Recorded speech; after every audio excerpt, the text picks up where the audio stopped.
welcome back to Friend Crush. I'm your host, Amber Akilla. This is my podcast where I talk about stuff and things that I've been thinking about recently. I guess I'm best known as a DJ, but I also do behind the scenes creative work. And then I also do this podcast because I just like talking shit, to be honest. Also, I hope I can make more merch soon. I hope everyone is doing well.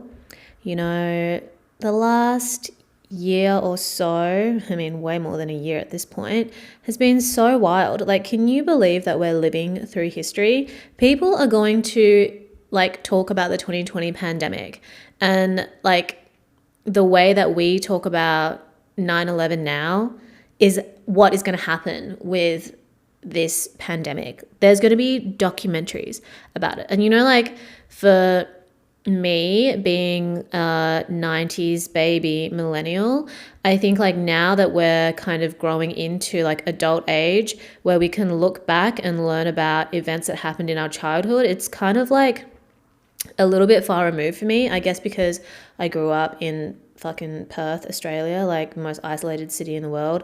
Very grateful for the privilege of growing up in a place that is basically untouched by so many major global social political events.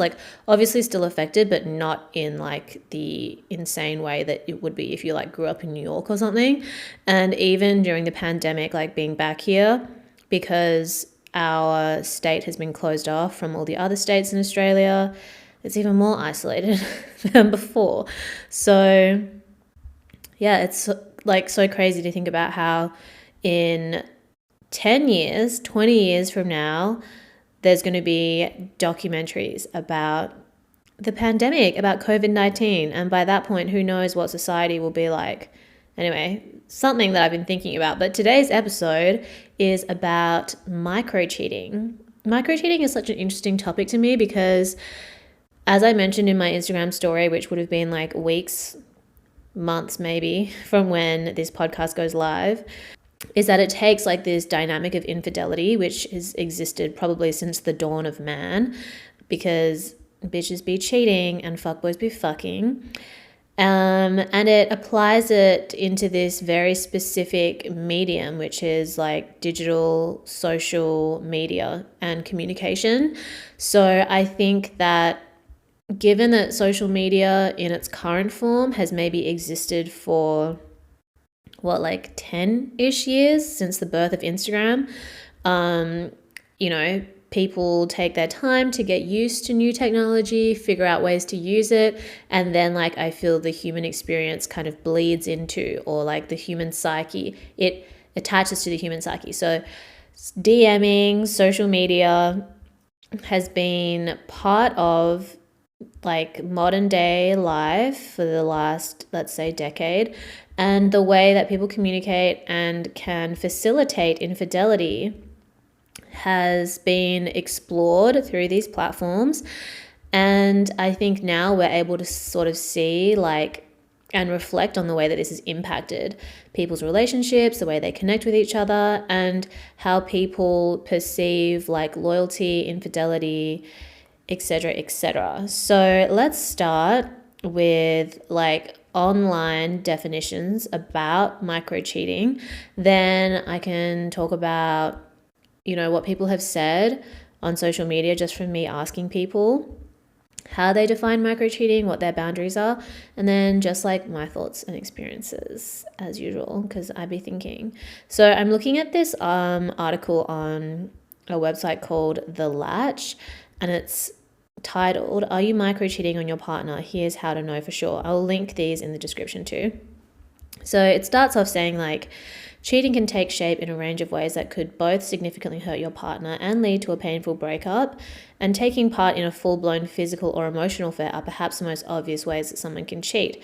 But there's a smaller, more nuanced way you could be cheating on your partner, according to Dan Orbach, relationship counselor with Associated Relationship and Marriage Counselors, and it could be considered just as big of a betrayal. So they define micro cheating here as Being defined by small actions that carry whispers of infidelity without ever crossing a physical line and entering into an emotional or physical relationship.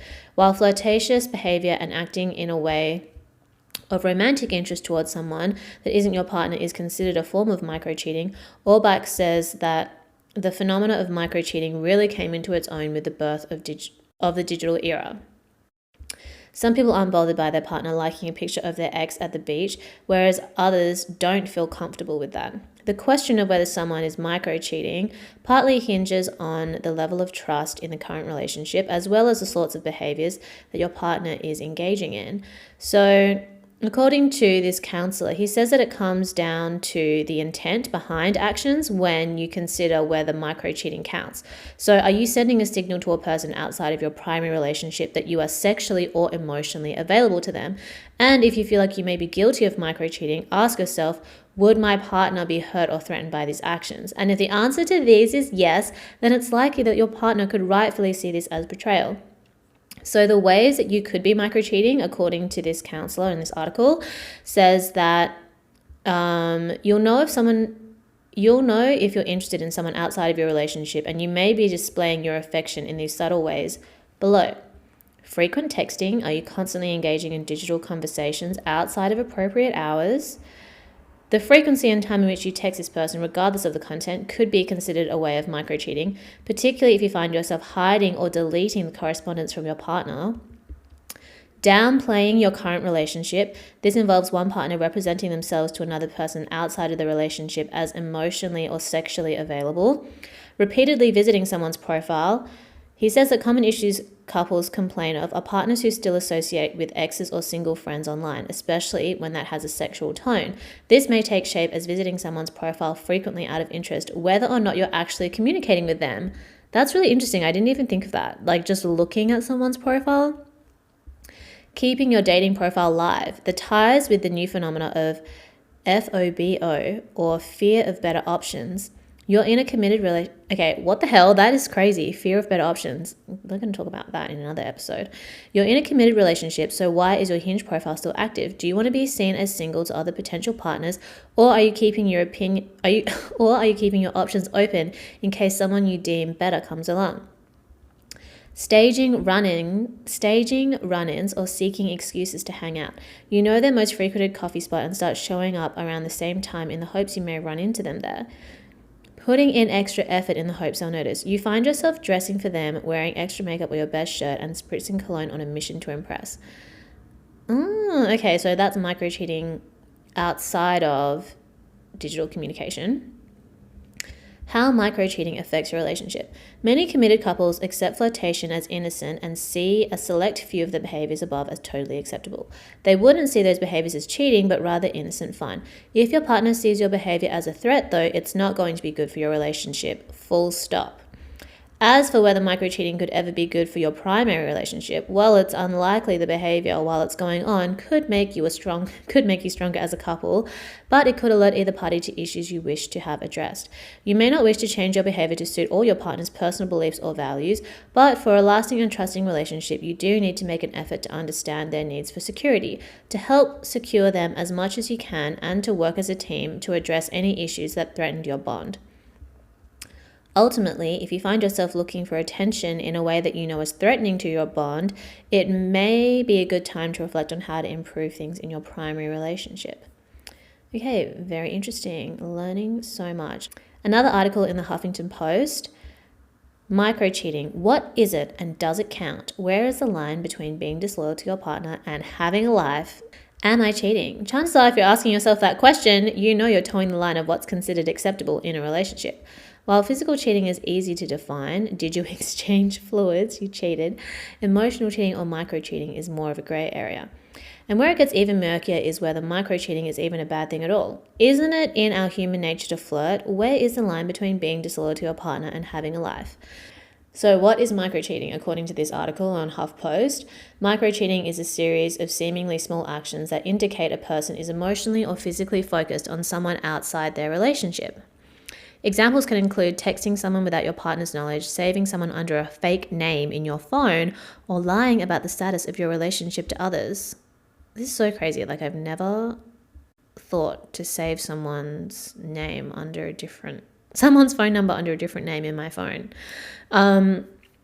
But yeah, so I guess micro cheating is like the prequel to full on cheating. How do you know if you're doing it? You might be engaging in micro cheating if you secretly connect with another guy/girl on social media, if you share private jokes, if you downplay the seriousness of your relationship to another guy or girl, if you enter their name under a code in your phone. There are signs that you are conducting a covert flirtation and keeping it from your partner if you feel you have something to hide. Ask yourself why. Signs your partner is micro-cheating. Secrecy is a telltale sign. Micro-cheating is a subtle betrayal, and it needs secrecy to fuel its fire. If your partner is having private conversations or online chats that he or she quickly shuts down when you enter the room, if they are reaching out to an ex to mark an anniversary or other significant shared intimate event, perhaps they are offering compliments to other guys or girls that they don't say to you, or maybe they meet up with someone of the opposite sex under the guise of a business meeting when you discover no business was actually done. These are all signs to look out for. Oh my God, I actually am getting trust issues. I can feel it. How do I talk to them about it? The problem with micro-cheating is that by its very nature, it's subtle. So if you feel you have a reason to be concerned, you can fall into a trap of coming across as obsessive or overly jealous. Of course, it could end up being a big fat pile of nothing to worry about. So make sure your concerns are founded before you jump to conclusions. Is this article encouraging people to go through each other's phones? The key here is to be objective and rational rather than subjective and emotional. Slinging empty accusations and insults will get you nowhere. Allowing micro-cheating to continue can set up a relationship pattern that undermines you and enables your partner to have their cake and eat it too. Yeah. Like, I want to have my cake and eat it too, so I stay single. You know, I can flirt with whoever I want if I know that they're single too. I would never go after guys that are married or with or have a girlfriend, because to me it's like a relationship is complicated enough with 2 people. Why do I want to get involved with 3? That's just me personally though. Anyway, let's continue. So be specific about the behaviors that you have observed. Explain how they made you feel and ask for what you want. For example, when you spent an hour on the phone to your ex during our date night dinner, rude. I felt left out and pretty useless. I'd prefer it if you focused on me during our special nights together. Or when you add all the heart emojis in his or her post comments, it makes me feel like she or he is your partner rather than me. Next time it would be great if you could reserve the online love for me. This is so interesting because I actually really want to know if anybody has been able to confront a partner about micro cheating and have it work. Because I feel like most people, not all, they're going to do what they want to do. And when you tell someone off, even if you make it about your feelings and you give them an opportunity to do better, I feel like anybody that is chronically micro cheating, there's something behind that. There's something that isn't to do with their partner that needs to be addressed in order for them to feel secure in who they are and not have to seek that kind of validation. And just telling them that it makes you feel bad, I don't know if that actually works. But I would love to know if it has worked for anybody else, because I haven't really, the one time I brought up something around micro cheating, it was already the end of something anyway. I was just kind of throwing shit at the wall to see what would happen because I already knew that the relationship was over. But I would want to know if anyone's been able to convince someone to stop micro cheating, I guess. So, what can micro cheating lead to? Allowing micro cheating to continue can set up a relationship pattern that undermines you and enables your partner to have their cake and eat it too. Right, okay, we already know this. By allowing this, you are effectively saying, it's okay to flirt with him or her. I'm happy to take second place and I don't really matter. Oh my God. Over time, this can erode your self-esteem and set you up to be the quote-unquote victim in your relationship. But it's important to note that what could appear to be micro-cheating could be harmless behavior. After all, everyone's allowed to flirt a little bit, right? According to Schilling, the dating expert, she says that it all comes down to intention. The first thing you need to establish is the intention behind the behavior. If this is an unconscious habit that your partner has developed over time due to previous partners allowing it, then you have the opportunity to put your foot down and set some new rules. However, if this is something they are actively choosing to do and they do not change when you ask them to, perhaps it's time to consider if this relationship is good for your well-being.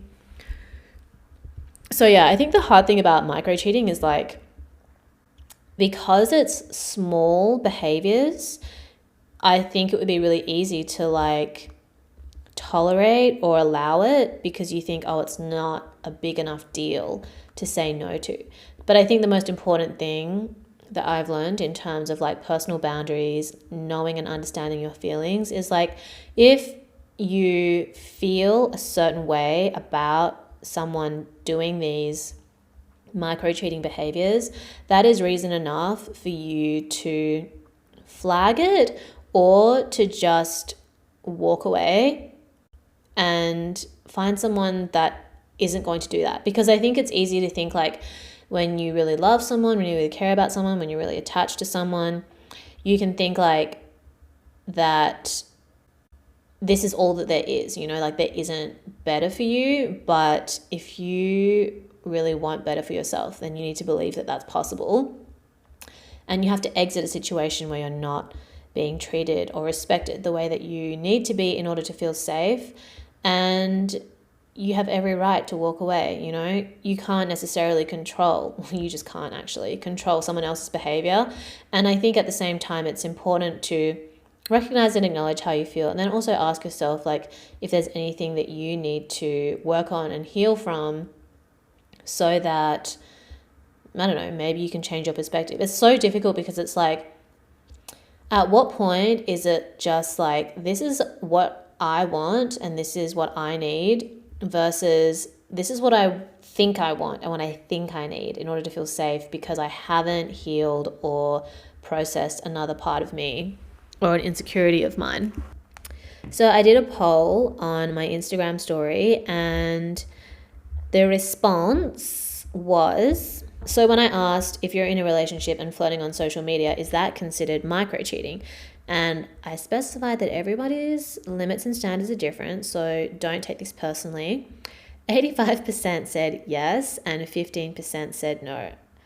So when I asked, you know, what are your boundaries? Where would you draw the line on micro-cheating?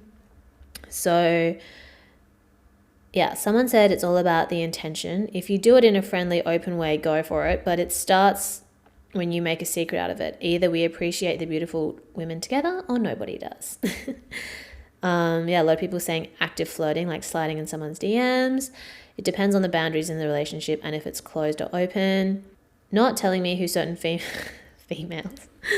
Not telling me who certain women are, talking to girls at weird times, saving sexually explicit content, following certain girls or accounts that I've said make me uncomfortable for whatever reason. It doesn't have to be a like or a comment to be micro-cheating. It happens in the mind first. If it's just a girl he follows or looks at, like flashy pics, the line is considered drawn. Someone else said, likes is the bottom line, and only if that's a celebrity or a friend. Won't tolerate anything else. To be honest, it's easy to just not like a picture. Why would you like it if you know your partner will get upset? I'll be upset by liking, but I wouldn't bring it up because I think other people think it's petty and jealous. Interesting. Any type of engagement with words like commenting or DMs is a hard no from me though. True. It's not so much the thing, more like the attitude behind it, staying respectful to me / him flirting with another person in DMs or text is micro-cheating for sure. I like that people are saying that it's more about the attitude behind it because that demonstrates emotional maturity to me. You're able to see things from a wider perspective than just the fact that they're doing it to begin with. There are so many hotties out there. What matters is commitment and communication. Exactly. Liking a photo is okay. It depends if they're friends and you trust them. Active flirting is definitely a violation of trust. Nobody should put up with that.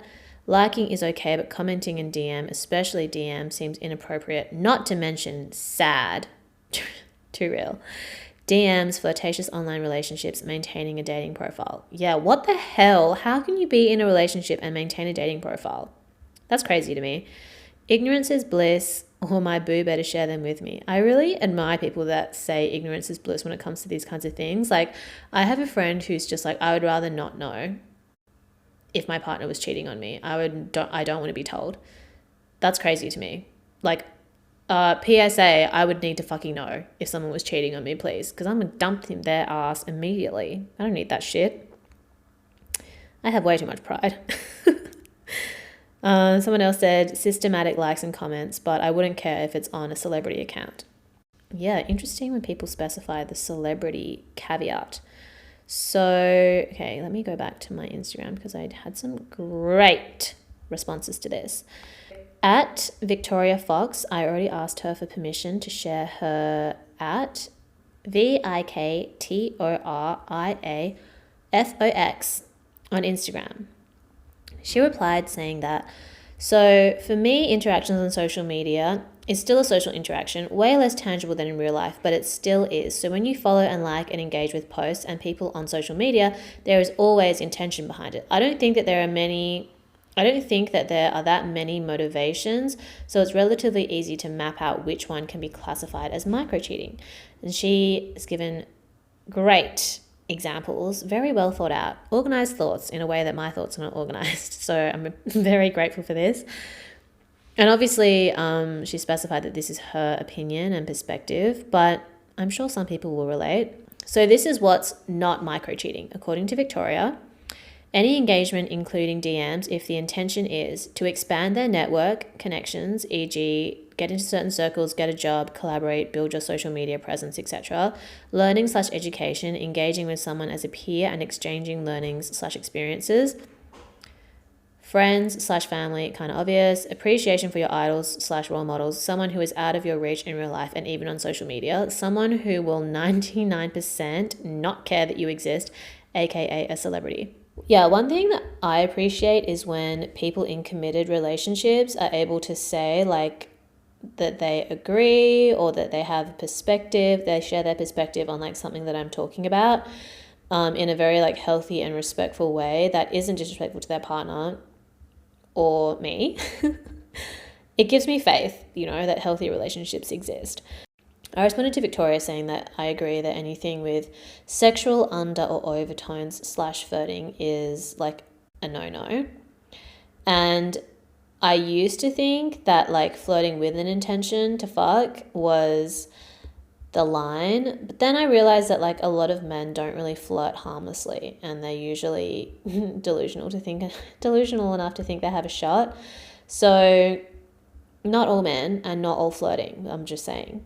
Anyway, so she says that this is what she would consider micro-cheating.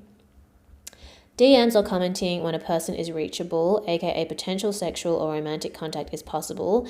If it's none of the points above, then a person seeks to build a connection which can be confused with friendship or can be easily covered by I'm just being friendly, when in reality a person is building that connection so that it's easier to take it to the next sexual level faster when needed. For example, if a person breaks up with a partner or wants to cheat intentionally, they will already have some people they have built this social media friendly flirty connection with. Oh my God. Okay, this next section is what isn't micro cheating, but could be like a red flag if it's not the first set of points. So passive engagement, aka liking someone reachable. A person might fancy them, but they have no intentions to take things further. They don't want to break up with their current partner, but they are sexually attracted to a person they are liking. They might even expect some attention back to stroke their ego. Anyway, this is a form of escapism when a person is not 100% happy in their relationship or 100% invested in their partner, both mentally and physically. Yeah, and she says, obviously, this is generalized, applies mainly to traditional monogamous relationships without taking into consideration individuals' boundaries. And then she said, I wonder how many men would say yes if you offered them to have a threesome with a girl they just casually like and being friendly with. I'm dead ass. Thank you, Victoria, for those very well organized thoughts. We appreciate it a lot. And yeah, it's so crazy because like if someone is like a pathological micro cheater, they're probably not going to be honest about what their intentions are because they aren't even aware of what their intentions are. You know what I mean? So many people actually have no self-awareness when you think about it. When you look at the stats, I think it's like maybe 15% of the population is capable of self-reflection or something. I'm going to Google that right fucking now. Self-awareness. What the hell? 95% of people believe that they are self-aware, but the real number is 12 to 15%. That means that on a good day, about 80% of people are lying about themselves to themselves. Okay, huge tangent, but that changes the way that I see everything. Oh my God. Internal self-awareness means knowing your values and personality strengths and weaknesses. External self-awareness means knowing how other people see you. The two parts are independent of each other, and a person can be high or low on both scales, or high on one and low on the other. It does say that, fortunately, self-awareness is a skill that can be developed. It just takes willingness to improve, and critical elements include questioning your assumption about yourself and asking for feedback. Most people don't like hearing feedback, but pushing past this discomfort is one of the first steps on the journey of self-awareness. This is so crazy. Obviously, I need to read this book, Insight by Tasha Eurich. So let's go back to micro cheating. 80% of people are lying about themselves to themselves at any given time. I'm shook. That tells me all I need to know about humanity. Someone else replied saying, love this discussion. It's such a niggling issue and it's hard to communicate about or even think through because sometimes you're like, wait, am I just being jealous, possessive, controlling, or is he or she trying to control/possess me? But even the concept of micro cheating makes it easier to think through and go, okay, what are my boundaries and what are yours? Someone said, same, maybe it's an INFP thing. Every time I get to know about someone cheating or micro cheating, and then this person talks to me, I'm always ignoring them or treat them like they're not worth my time. I think it's connected to the way I respect my values, but I know it's not something people always see in a bad way. I'm not mean to them, but I become judgmental. Yeah, that's literally me. Like, I don't even care what someone's partner may or may not think about them micro cheating. I just don't want to be a part of it. I've had enough. Basically, micro cheating is the prequel to full on infidelity. And when people talk about it in terms of like, it's more about how somebody deals with being confronted with their micro cheating behavior, being confronted about their micro cheating behavior, and how they respond is kind of like what tells you everything you need to know about that person, right? I think it's definitely natural for people to be attracted to other people other than their primary partner, but obviously it's like how you behave on those impulses, what you do or don't do, that matters the most, not just the thought. In my opinion, someone did say that the thought is already straying from the truth, but that's not how I personally see it. I think that what I have learned is like when I was younger, I thought that if someone's in a relationship, then something just changes about like their biology. There's something about being committed to somebody that should stop people from wanting to be unfaithful. But that's baby talk, okay? Like that's how children think. Now I'm an adult and I've seen too much and nothing really changes. Micro cheating comes from something deeper, like everyone's motivation is different and expresses itself differently. And for me, micro cheating, which is like, you're seeking validation, you're seeking an ego stroke, you're seeking attention. I think that it's important to be like centered in who you are in order to be in a healthy relationship. So if what you really want is a healthy relationship, you can't still value attention through these kind of like superficial quick fix ways. And that's something that you can mature out of, because it's not like about arriving perfectly. It's about learning from your experiences and trying to like minimize the harm you may cause to yourself and others. Okay, one thing that I found really interesting, I think if I was at the beginning of a relationship and I was observing someone micro cheating on me, I probably would just walk away, honestly. I feel like it's possible to be in a mental and emotional place where you don't value that kind of attention. And that's the type of person that I would want to be with. I wouldn't want to be with someone who I need to pull them up on for that kind of behavior. And I also wouldn't tolerate or settle for it because it's like, I don't need to be in a relationship. So why settle for a partner who is bringing a problem that need not exist in my life if they weren't in it? You know what I mean? That's really how I see partnership now, because I don't believe that you need to tolerate that kind of behavior if it makes you uncomfortable or if it makes you feel disrespected. And to me, I feel disrespected when someone's doing that. Not because I'm jealous per se, or not because I'm insecure, but because it just reflects an insecurity in them. You know, it's like, if you're not ready to be committed, why commit? But yeah, I feel like I can smell that energy from like kilometers away now that I have a better understanding of it. So hopefully we wouldn't even need to discuss that. And what I've seen other girls talk about when they talk about micro cheating on platforms like TikTok and YouTube or whatever is you can say one time it makes you uncomfortable, and if they really care about you, they'll change their behavior. They'll recognize the importance of the way that you feel, of your security, and they will no longer engage in that behavior, because sometimes people just don't know, right?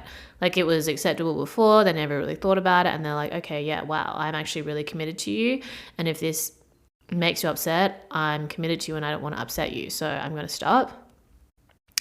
But if you flagged it and then they continue, I think by all means ghost. I give you permission to ghost, because at that point it's just like the levels of disrespect being involved there. When you've flagged something that upsets you and they continue, that's a deal breaker for me. But yeah, I don't think you need to beg somebody or teach somebody over and over again how to treat you in order to be in a healthy relationship. That's the definition. That to me is not the vibe. So, and I also want to say that it's really important, I think, for people to understand that if you are with someone who is micro cheating or is cheating on you, it's not a reflection of your value as a person, your inherent value. I think it's important to have boundaries, and like I mentioned in a previous episode, build personal boundaries so that you understand that at some point it's other people doing their shit, and it doesn't have to be something that you take personally.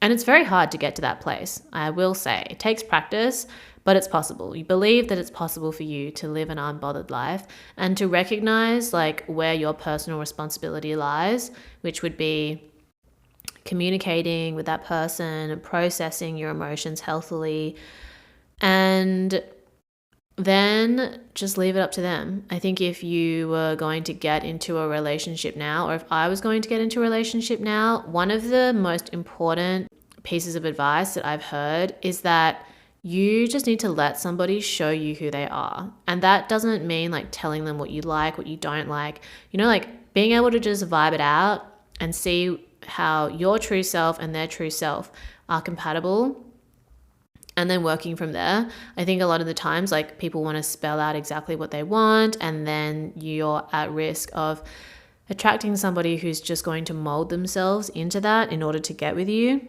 And then eventually they can't fit into that mold anymore, and they show you their true self and it's completely different to the person that they sold you. Like, different people have different values. So there are people who are in a more secure place in their life, have no desire to be micro cheating. You know, the way that they self-validate, the way that they take other people's validation is different and doesn't require them to be DMing, liking, commenting inappropriately, sexual and overtones and undertones. It's different to like just talking to somebody, obviously. But yeah, some people are into that, and I'm sure there are people that aren't. And because like that kind of behavior is motivated by something else that's deeper, usually an insecurity, or a desire for validation, or like an ego-driven, being able to have awareness of that and to self-validate, feel secure in who you are without relying on other people's validation, without having to pursue other people's validation. You know, like I feel like as I've gotten older, I've been able to appreciate myself so much more, accept myself so much more, and I appreciate validation and I enjoy it.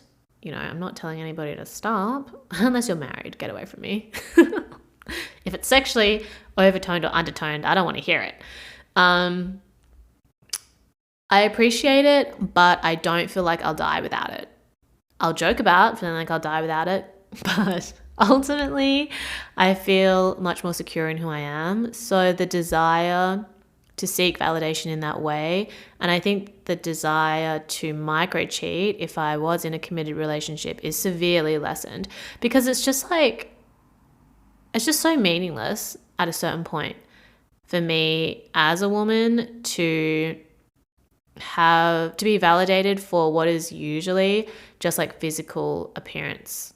You know what I mean? Like it's so shallow and it's so reductive to receive only that kind of attention from people who are trying to shoot their shot. You know what I mean? It's like the way that I gauge it is if I think about the messages that I've received from a guy that I find out usually later has a girlfriend or a wife or whatever, and I think about how I would feel if I was their partner, reading the way that their partner speaks to me, and if I feel uncomfortable with that, I just am deeply disturbed.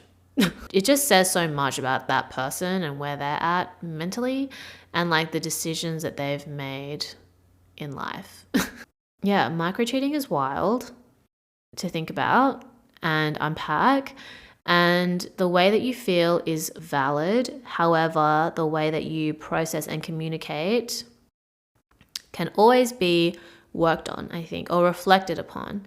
I hope you enjoyed this episode. Send me questions and comments. Love to hear from y'all. Really appreciate people listening in, people sending me their thoughts and feelings. And yeah, let me know if there's any topics you want to talk about next.